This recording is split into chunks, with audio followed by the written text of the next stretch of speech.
With Robinhood, not only can you trade individual stocks and ETFs, you can also seamlessly buy and sell crypto at low costs. Trade all in one place. Get started now on Robinhood. Trading crypto involves significant risk. Crypto trading is offered through an account with Robinhood Crypto LLC. Robinhood Crypto is licensed to engage in virtual currency business activity by the New York State Department of Financial Services. Crypto held through Robinhood Crypto is not FDIC insured or SIPC protected. Investing involves risk, including loss of principal. Securities trading is offered through an account with Robinhood Financial LLC, member SIPC, a registered broker-dealer. There are people who will never understand you, and that's okay too. So as we get older, our circle gets smaller, but it gets deeper. And so surrounding yourself with those quality relationships and letting go of those who don't get you, it's totally fine. You're not going to be for everybody. That's all right. Step into the world of success with Your Brand Amplified, the ultimate podcast designed to unravel the intricacies of thriving businesses. I'm your host, Annika Jackson, and I'm on a mission to uncover the stories, strategies, and secrets that have propelled entrepreneurs and business leaders to success. Amber Gaige, you have a prolific background in marketing. What I love is that you didn't start out having your own business, but you are from a long line of entrepreneurs. And so it seems like it was a natural progression from working for other organizations. It was a natural progression, and it was also one that was met with a lot of kicking and screaming and breaking of personal pride and all of those things, because I think as young adults, we tend to want to blaze our own path. And we never want to go back and do just what our parents tell us we should do, right? Or what the obvious path is. Why would we do that? But ultimately, entrepreneurship is definitely where my heart is, and it's where God directed me. And so I'm so thankful for it. I'm glad to be here now. Fantastic. Well, I'd love to hear a little bit about your journey, because what I found interesting in reading over your website and materials and LinkedIn profile is that it seems like you've really been centered in service-based businesses. Mm-hmm. Yep. My father is a plumber, and I grew up in an entrepreneurial household, as you know, Anika. And so my first job in marketing after college was actually doing direct mail marketing for a car dealership, for national car dealerships. So that's where I had to learn a lot. But then when I came home and went back to work for the family businesses, I had to learn to make the phone ring. So the phone didn't ring and the plumbers didn't have calls. If the plumbers didn't have calls, and my parents seemed to be pretty uncomfortable and I've been grumpy to deal with. And no one likes that. And so I literally learned from the school of hard knocks through running our 24-hour call center, writing scripts, negotiating with vendors, keeping track of the return on investment dollars through my old school Excel spreadsheet, what worked for service companies. And it was definitely a journey. It was definitely something that I ultimately learned that I could put my own spin on. And from there, the passion just continued to grow. And that ultimately worked into having my own marketing agency in 2013 and selling it in 2018. Amazing. Congratulations on that. That's not an easy feat. Yeah. And then after you sold that company, what transitioned you into the next focal point? Yeah. So a condition of sale of selling that company, it was a national magazine that was a lead generator for home service companies across the United States. So we had over 5 million guidebooks in circulation at one point in time. And they hired me to be the president nationally over the brand. So I worked in private equity underneath the umbrella companies for about 3.5 years and traveled across the United States and supported home service companies from pool cleaners to fence builders to plumbers, HVAC, electricians, pool covers, pest control. And we would put software as a service in place for them. We would also put them in these direct mail guidebooks. And then we would liaison with our sister brands to help them to create these strategies. And what I found was that there's a huge disconnect between the national perspective of marketing to the local perspective of marketing. And there had to be a middle ground. There had to be a win-win. There had to be a partnership. So ultimately, after leaving private equity and serving as a chief information officer and a chief marketing officer, I developed the 4 C's of effective marketing. And in that book, I talk about the importance of having a strategy, having a plan, having clear branding. And when those things come together and you have a synergistic relationship across those 4 C's, then you're actually able to move your marketing forward.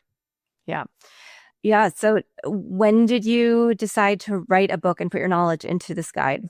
So the book was a labor of love, and I really wanted to create a back pocket guidebook for entrepreneurs who did not have time to do their own marketing and did not want to have to go take a course on marketing. Although funny, now has its own course. So, there's that too. So it was 2 years ago. It took about a year to write the book, took about a year to edit the book. And then we decided that we would turn it into a digital course to empower business operators to put the 4C's marketing into play so that they could grow their business with less wasted dollars, less wasted time, and less stress. Yeah. Fantastic. And now you act as a fractional CMO as part of your day-to-day for Far Beyond Marketing. So tell us about that. Are you still working with service-based businesses? Have you expanded into other businesses? We have. We are so blessed. Far Beyond Marketing is comprised of amazing, talented people now. We are blessed to have a phenomenal creative director, a phenomenal director of operations, some great administrative assistants, some fulfillment teams. We're a whole service agency. And so we really strive to serve any entrepreneur that is looking for strategic, AI-based, data science-based marketing that is going to be based on analytics and return on investment. So we don't just serve home service providers now. We serve doctors, we serve attorneys, we serve, we had a gentleman in here who builds learning management software for the aviation industry. So we really serve wonderful entrepreneurs who have a vision and a goal to scale their business. And a lot of times they come to us because they're ready to take the next step and they're ready to sell their business. But as you know, if you're going to sell your business to private equity, your business cannot be dependent upon you. It's got to be dependent upon systems. So we help them put marketing systems in place so that they can scale and then sell. Fantastic. Well, and going back to your roots, service-based businesses are something that AI is not going to replace, at least anytime in the near future. And having that strong foundation of really understanding how very specific types of businesses need to promote, need to market themselves to consumers on that hyper-local as well as that national scale, I think equips you probably better to then work with any kind of organization at whatever life cycle stage they're at. You're right, Anika. It really is a situation where through the 4C's of marketing, through the brilliance of Donald Miller and story branding, we're very fortunate that myself and our creative director are story brand coaches now. We are able to serve any industry by putting the cohesive 4C's of marketing in place step by step. And in general, when we do that, we typically see a 10x return across all of their marketing. So it is not industry specific. It's pretty industry agnostic. And talk about the AI tools that you use that you found most helpful when you're creating marketing strategies, plans, systems, and processes. Sure. Well, there's certainly a ton out there, aren't there? ChatGPT certainly has a monopoly on the market right now. We're very blessed as story brand coaches to have story brand AI. It's fantastic. Claude is a great platform for helping you to write. There is Beautiful.ai for presentations. Of course, we love Canva. I've even seen that Slack is incorporating AI now. So it really isn't a matter of what AI platform you use. It's a matter of aligning the goals with the right platform. And as my awesome creative director says all the time, garbage in, garbage out. So, AI is not going to replace strategic thinking and it's not going to replace humans anytime soon, unless they're going to clean my house, in which case, not Rosie. That's great. But yeah, it's just a matter of finding the right AI for the right project. Yeah. And I was having this conversation with someone earlier about something as specific as SEO and how we still have to know the foundations of our businesses. We still have to have the foundations of marketing, strategy, whether or not we're using these AI tools as part of our processes. Right. You absolutely do, because it's not going to implement itself and it's not going to be without fault. You have to A/B test. You have to constantly keep your pulse on the campaigns that you're running. You are consistently accountable to your clients for transparency and results. Mm-hmm. AI isn't going to do that for you. It's just going to help you be more efficient and do your job better. Yeah. What has been your favorite thing about stepping out this time? Far Beyond Marketing, working for a number of different types of organizations, being able to be a story brand coach, writing a guidebook, starting a course. My favorite thing about this chapter of my career is the people that I get to work with. It's very different to be a solopreneur than it is to be a part of a team. And it's very different to work with people that you love versus being in a contentious relationship with clients who are not happy. So when we rebranded as Far Beyond Marketing, we rebranded based on the scripture of Ephesians 3:20 that we wanted to be that we trusted God to do exceedingly abundantly far beyond what we could ask, hope, or imagine. And that's our goal for our clients as a team. We want to be more than an advertising agency. We want to be partners with them in the long term. We want to help them scale operationally. We want to be fully transparent. And even though we don't do long-term contracts, it's all month to month. We want to have partners for the long term. And frequently we do. We have a very high retention rate. So the fact that I get to work with people who are smarter than me, better than me, challenge me, and the fact that we get to work with entrepreneurs who are passionate and the backbone of the American economy fills you with joy every single day.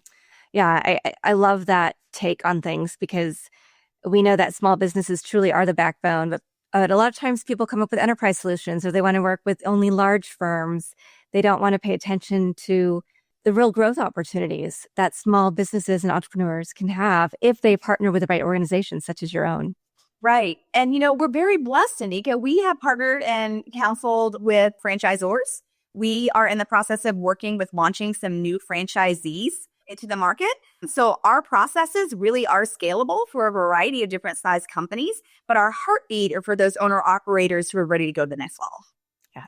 Yeah. Is there one or two, specific issue areas that you see clients have when they come in to work with you? Oh my goodness.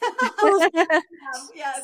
I think what frustrates my team and I the most is watching people who have been hurt by the lack of ethics that does exist in our industry. We unfortunately had a roofer who paid over $30,000 for a website that was very poorly done. And when he terminated the agreement, they would not give him access to it. So virtually everyone that we work with has been burned by ineffective marketing or unethical practices. So that's certainly an area that is near and dear to our heart, to do everything we can to the utmost moral standards. The other things that I would say that we see commonly are entrepreneurs who just don't know why their marketing isn't working. They've invested in Google ads. They've invested in local search ads. They built the website. So why isn't their phone ringing? So, again, helping them to understand that it's more than just the tactics. It's the strategy. It's the messaging. It's the implementation timeline and roadmap that you put into place. It's not just the what, it's the how and the when. Yeah, absolutely. Wow. 30. I mean, it's funny because that people still pay that much for a website these days, first of all, but also the fact that there are people out there who are disingenuous when there is so much information available to all of us. Yes. It really breaks your heart. It really does. And what about the performance marketing side of things? Because I'm imagining you do so many different things. You talked a little bit about how people have set up Google, but they're not performing. So what are some techniques that you give to your clients, or what are some strategies that you implement that help people stand out no matter what their budget, or help them redirect to the right keywords, right? Or the right long tail phrases? Right. Well, we offer all of our clients a complimentary online audit before we ever start working with them. We want to understand the nuts and bolts of their existing campaign and websites and assets to determine if there are holes in place. Then we will run keyword audits, and we will run competitor audits to see what we need to do to make them stand out. Another thing that we do that sets ourselves apart is the story brand messaging. We will not recommend paid ads until that website is fully functional, until there is a form fill, until there is a transitional call to action, until we know that their messaging is clear. And when the average person bounces off a website in 2 seconds, that they understand that their website passes the grunt test. Otherwise, why did you just pay $500 a month in a Performance Max ad? So we do a lot of preliminary foundational research, analytics, and present that to the client before we ever agree to run paid ads for them. And I think that's kind of the antithesis of many agencies who are just happy to run ads for people, regardless of whether or not it works. Yeah, 100% agree with that. And especially when we know that even the ad landscape is changing. We know that, Mark Zuckerberg said that he thinks AI is going to be completely running digital ads in the very near future. But there is, a lot of the stuff that I like. I love AI tools. I love working with a lot of AI, but I also love the human-centeredness of the work that I do. Yes. And I think that if you don't have that, right? And so I'd love to hear a little bit about your take on what parts of process improvement you have used AI for. Where do you see it working best for marketing agencies in the near term and maybe long-term future? And I know it's hard to cast because things are changing every day. But being in the field, I'd love to see what your thoughts are. Sure. Well, I believe the AI helps us do our jobs better. I believe the AI helps us to center our thoughts, to do things more efficiently and more quickly. But it always needs to be vetted with the human brain, right? So AI is fantastic at helping us to create PowerPoints, to document our ideas, to put together our P's and Q's, to put together our strategies. I believe that it is really could be described as a great intern, because that's really what it is. One of my friends that's in the business world calls it Big T instead of Chat GPT. She said, oh, Theo asked Big T to draft this PDF for me. So I think that if we see it for what it is, as a tool to help us document processes, a tool to help us organize thoughts, and a tool to help us make things more beautiful, then we win. But never using it as an excuse to check our brains at the door. Yeah, absolutely. What are some of the mistakes that you see people making beyond just starting to put the cart before the horse, starting performance marketing perhaps before actually having everything else dialed in? Yeah. They don't have their messaging dialed in. Their website is not created correctly or is not functioning well. They don't have a way to capture new leads. Perhaps operationally, they have not grasped the conversion efforts that are necessary to actually convert on an inbound lead from a phone call or a form fill. So operationally, there's some things that need to be done. They don't have a downloadable PDF to capture the contact information or a quiz for those people who they just paid money to attract to their website. So those are a few things that we see all the time that we go, these are holes that you should really consider before you start investing the top of your sales file. And have you ever had to turn away a client because they just were not going to implement the things? They weren't working with you as a client? Yeah. Okay. We're not for everybody. And in fact, it happened just fairly recently where we said, you know what, we love you as a person, but we require more consistent communication in order to get the results that you want. And when clients are not going to show up to their monthly meetings, they're not going to liaison with their program managers, and they're not going to give us the creative direction that we need, it's not magic fairy dust. Yeah, that's such a good point. And I think there are probably things that clients need to be looking for as well to make sure they're working with an agency that is a right fit and that they are set up appropriately. So what would you say some of the things are on that list that clients should come to an agency with? Well, of course, I'm going to be self-serving and say, read my book, because it's going to lay the foundation for what you need before you hire an agency. I think you need to have your goals in mind operationally in terms of lead generation. You need to have your messaging intact. You need to understand your budget, and you need to understand what you hope to get out of your marketing. Is it a client acquisition strategy? Is it a brand expansion strategy? Is it a diversification strategy where all of your marketing has been done in one bucket, but now you want to explore some other ideas? So beginning with the end in mind, and letting your agency partner really come along beside you to help you answer these questions. These are hugely important. And then readdressing your goals every single month. Don't be afraid to readdress your goals. It's totally fine. Pivot. Nothing in life is the same. I also feel like you and I think everybody, I teach digital media management at USC, and a lot of the conversations we have are about authentic, transparent, value-driven marketing and how important that is, I think, not just for the younger generations, even though that's where we mostly talk about it, but for all generations. Yes. So, and we still see those sometimes. I mean, I'm just thinking about some recent advertisements that are causing controversy with some major actresses for apparel brands. And you have to think about, where do these disconnects come from? And how do we make sure that we are working with purpose-driven, value-driven organizations? Because that's going to be an easier pitch for you, right? It's going to be easier to create content for them. Yeah, for sure. I think it's understanding where your sweet spot is. Who do you serve really, really well? And for us, it's not so much of an industry question as it is a psychographic and a demographic, right? And I think it's also understanding that you are clear before you embark on a contract, what those results are going to be, and aligning with the client on that, and being very honest with the client if you cannot achieve those goals or if you're not the right fit for them. Don't be afraid to turn a client away.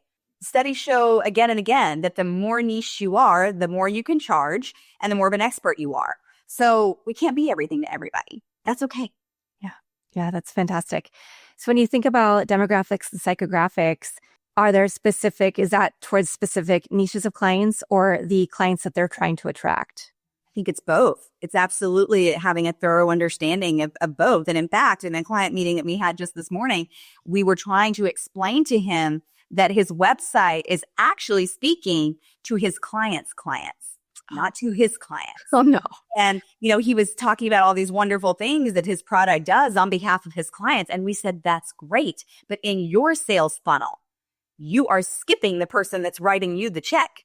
You got to solve the problems and speak to the person who wants to hire your services.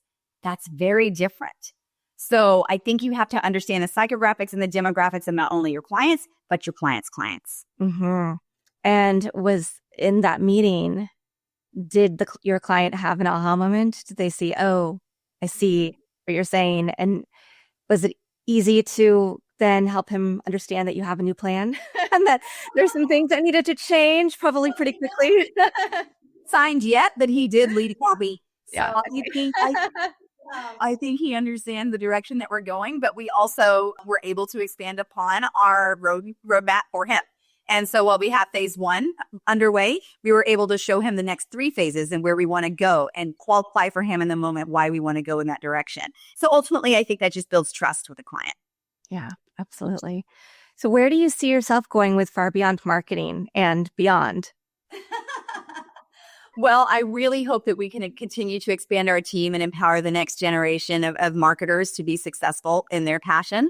As I mentioned, I absolutely adore my team and I love the people that God's brought into my life. We are expanding rapidly into investing in our own artificial intelligence. And we are doing a lot of R&D investment right now so that we have proprietary softwares and platforms that will help us to have the best results possible for our clients. We are also seeking other agencies to partner up with us to form a consolidated agency and perhaps form a liquidity event in the future. So we believe that if we can become the one-stop shop of agencies on behalf of our clients that use best-in-class technology, best-in-class systems and processes, and align ourselves with other industry leaders, that we can have a real impact on the American economy. So that's where we're going to go. That's kind of our 3 to 5 year plan. Wow, that's really exciting. I love hearing that because I think it's not something that I've heard from an independent agency in a while, particularly the investment you're making in your team and your people and making sure you're bringing the right people along who are as value oriented as you are. But then also the investment in technology. I think most people are okay using chat or Claude or the tools that we have versus developing your own tools. So are you finding that, you talked about using AI for thought leadership and like helping flesh out ideas, but then you also talked about the analytics side. Mm-hmm. So is that the side where you see yourself really being able to hone in on your sweet spot and deliver something that you can't deliver using the tools that are out there? I believe that the tools that are out there are fantastic, and software as a service is always going to be an evolutionary, right? Someone's always going to come out with a better product. I believe that when you have the ability to create your own software that aligns with your methodology, that you can then provide better results for your clients using your processes and systems. And so we are committed to transparency through CRM. We are committed to transparency through tracking, through our platforms. We want to place ads more effectively with better targeting. We really just want to be able to implement the 4 C's of effective marketing across the board and develop technology that's going to support us doing that as we may. Yeah, amazing. How do you balance this, right? You have this thriving agency, all this work that you're doing. I'm sure that as all of us, sometimes we have to work a little more than we want to, and we don't necessarily have as much time to take off or to spend with our families and our loved ones. So I'd love to hear, what are some of your strategies for navigating this world where we are online so much of the time, plus having meetings with clients in person and still trying to carve out time to just be ourselves? Yeah.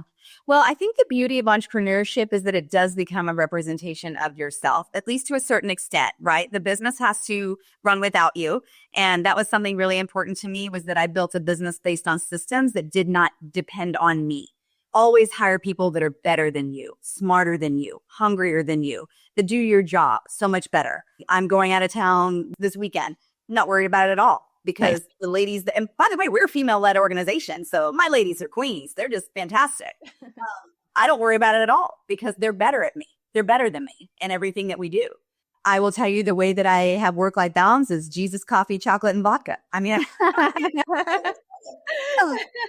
you know, you have a strong support system and you have to let yourself rest when you need to rest. And the beauty of owning your own company is to be able to send that message on Slack and go, I got a migraine, guys.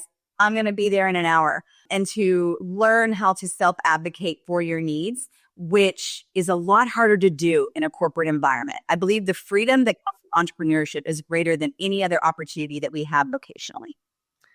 Yeah, I think that's why we see so many people having that midlife or even 2 to 3 year in pivot point in their corporate careers because they realize that they do want that flexibility and freedom. Although it does, when we start our businesses, take a little more time and intention to build them up. You know, getting to the point where you are now and being able to know that you have everything in place, you have the right systems, processes, the right people, that you can take that time and go do things is fantastic. And it comes up with culture too. Like we call our kids our junior executives. It is frequent that we are bringing our kids to the office, especially kids.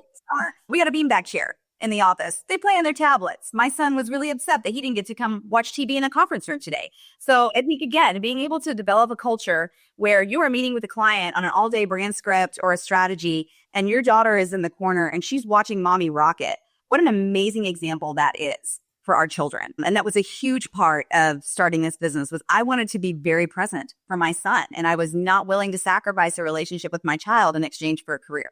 So I think you just have to decide what's important to you and build your life around it. Do you see your children going into entrepreneurship as well? Or do you think they'll be kicking and screaming like you were? Oh, I have no idea. I'm just praying that my baby, it's either pulpit or prison. I don't know which way he's going to get. It's also a therapy fund. I'm going to screw him up one way or another. If he's 8 years old going on 18, so you can. Oh my gosh. Yeah. I'm on the other spectrum where my daughter is entering her senior year. And oh, congrats. Thank you. Yeah. So of course it's going to be very busy, but it's a good busy.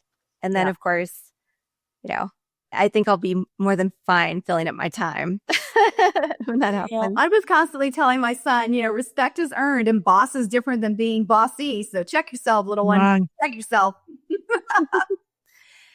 Besides not realize that you were going to go into entrepreneurship, what are the other surprises that you found on your journey? Oh, there have been quite a few. I think I have daily surprises. Imposter syndrome is real. Do you really have a unique perspective and voice, and are people actually going to find value in it?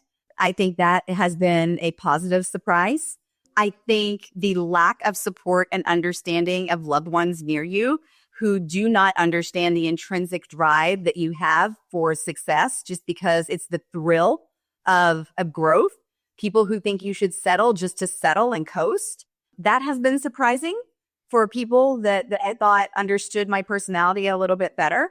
I'm constantly surprised by clients who don't find value in our work or accuse us of things that we did not intentionally do when we have a full commitment to satisfaction and transparency. The book by Mel Robbins of Let Them has been hugely helpful in my own life, professionally and personally. So I greatly recommend that because you will never control people. You can only control yourself. And I think the stress and the surprise of running a business is a daily struggle. For me, that's where my faith comes in. I trust in the Lord with all my heart and lean not on my own understanding. My Southern grandmother would look at me and say, God watches over fools and little children, and I'm not telling you which one you are. So, I mean, how do you take that? So, you know, you just have to get up every day and put one foot in front of the other and just ask the good Lord to guide you. Yeah. And how do you surround yourself, or how have you surrounded yourself with people who can uplift you and understand where you are in your work, in your life, in your, you know, your patterns and what you're trying to achieve? Because I find the same issue is that a lot of the work that I do, my family and friends aren't necessarily doing. They're not necessarily, you know, so luckily the podcast community that I meet through being a host has been that for me, that anchor for me, where I jump on calls with people quite often who've been guests or where I've guested on their podcast. And because we can talk at that level about business and cheer each other on and give each other great advice. Right. I think birds of a feather flock together. I think energy attracts similar energy. And I'm very blessed to serve on some professional committees with dynamite women through the Chamber of Commerce. I'm very blessed to be a part of the StoryBrain community of entrepreneurial people. I'm very blessed with a very supportive boyfriend who is independent also, and he understands my drive and ambition. So I think when you step into your authentic self and you are brave enough to embrace who God created you to be, then you attract people who appreciate that. But I also know from personal experience of going through the journey of having to learn who I am and embrace my faults and fall on my face, that there are people who will never understand you. And that's okay too. So as we get older, our circle gets smaller, but it gets deeper. And so surrounding yourself with those quality relationships and letting go of those who don't get you, it's totally fine. You're not going to be for everybody. That's all right. Yeah. Amazing. We're going to link your website, your book, your LinkedIn in the show notes.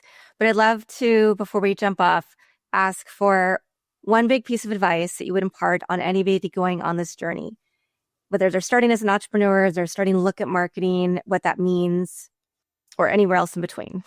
I would say that if you are truly thinking about entrepreneurship, you need to think about how it's going to impact your family and your lifestyle. You need to think about your motivation for being an entrepreneur. And then you shape your business around those goals. And then decide what kind of a business that you want. Do you want a solopreneurship? Do you want an enterprise? Do you want a team? But begin with the end in mind and then follow that military KISS rule. Keep it simple, stupid. Just keep it simple and be willing to grow one step at a time. Yeah. Fantastic. And Amber, I am sure you have a good one, but I always ask my guests to end with a quote, mantra, poem, verse, family motto, words that continue to inspire you on your journey. Yeah. Well, for me, it is Ephesians 3:20 and 21, which is what we based our brand on, which is God is able to do exceedingly and abundantly beyond what we could hope, ask for, or imagine. And I can talk a lot and I can dream really big. So it gives me a lot of comfort to know that there's a greater power out there that sees me and sees my team. So I would just say commit everything to prayer, commit everything to faith, and be willing to surround yourself with like-minded individuals who will join you on your journey. Fantastic. Well, I'm really excited to see what the future holds for you. And I'd love to have you back on once you get a little further down the road, see if all of the stuff that we've talked about has come to fruition with the agency model that you're thinking about and some of the other things. So thank you, Amber, so much for being on the show and giving us your time today. It is such a privilege to be on your show, Anika. I cannot thank you enough. You are a gracious host, and I'd come back anytime. So many blessings to you. I love it. Thank you to everybody who's watching this episode or listening to it. I definitely recommend downloading and going to Far Beyond Marketing Guidebook so that you can learn more about things that you need to think through when you're looking at your own marketing. We can always brush up. We can always learn a little more. And we also need to know what questions to ask. And Amber is certainly your guide for that. Thanks for listening or watching to this episode of Your Brand Amplified. Don't forget to leave us a rating or review on your favorite podcast listening platform. And if you want to learn more, check us out at yourbrandamplified.com.